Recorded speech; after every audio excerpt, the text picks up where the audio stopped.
Hi നമസ്കാരം. ഷൈലാസ് കിച്ചണിലേക്ക് എല്ലാവർക്കും സ്വാഗതം. നമ്മൾ സാധാരണ കറി വെക്കാൻ വേണ്ടിയിട്ട് മത്തങ്ങയൊക്കെ വാങ്ങിച്ചു കഴിയുമ്പോൾ അതിൻ്റെ കുരു കളയുകയാണല്ലോ പതിവ്.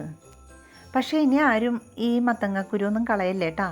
നമ്മുടെ ശരീരത്തിന് ആവശ്യമുള്ള പോഷക ഗുണങ്ങളൊക്കെ ഈ മത്തങ്ങക്കുരുവിൽ അടങ്ങിയിട്ടുണ്ടെന്നാണ് പറയുന്നത്. അതായത് നമ്മുടെ ഹൃദയാരോഗ്യത്തെ മെച്ചപ്പെടുത്താനും പിന്നെ നല്ല ഉറക്കം ലഭിക്കാനുള്ള ഹോർമോണൊക്കെ ഈ മത്തങ്ങക്കുരുവിൽ അടങ്ങിയിട്ടുണ്ടെന്ന് പറയപ്പെടുന്നു. അപ്പോൾ ഞാൻ എന്തായാലും മത്തങ്ങക്കുരു കളയുന്നില്ല.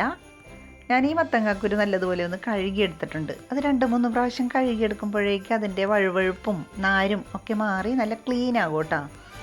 എന്നിട്ടൊരു പാത്രത്തിലേക്ക് ഇട്ടിട്ട് വെയിലത്ത് വെച്ച് ഒന്ന് ഉണക്കിയെടുത്തിട്ടുണ്ട്. ഈ ഉണങ്ങിയ മത്തങ്ങക്കുരുവിലേക്ക് അല്പം സൺഫ്ലവർ ഓയിൽ ഒഴിച്ചു കൊടുക്കുന്നുണ്ട്. വെളിച്ചെണ്ണയായാലും കുഴപ്പമില്ല കേട്ടോ. ഞാൻ സൺഫ്ലവർ ഓയിലാണ് എടുത്തിരിക്കുന്നത്.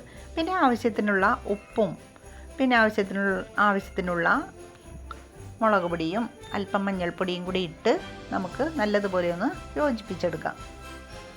അപ്പോൾ മുളക് പൊടിയും മഞ്ഞൾപ്പൊടിയും ഉപ്പും സൺഫ്ലവർ ഓയിലും കൂടി ഈ മത്തങ്ങക്കുരുവിൽ നല്ലതുപോലെ ഒന്ന് യോജിപ്പിച്ചെടുത്തിട്ടുണ്ട്.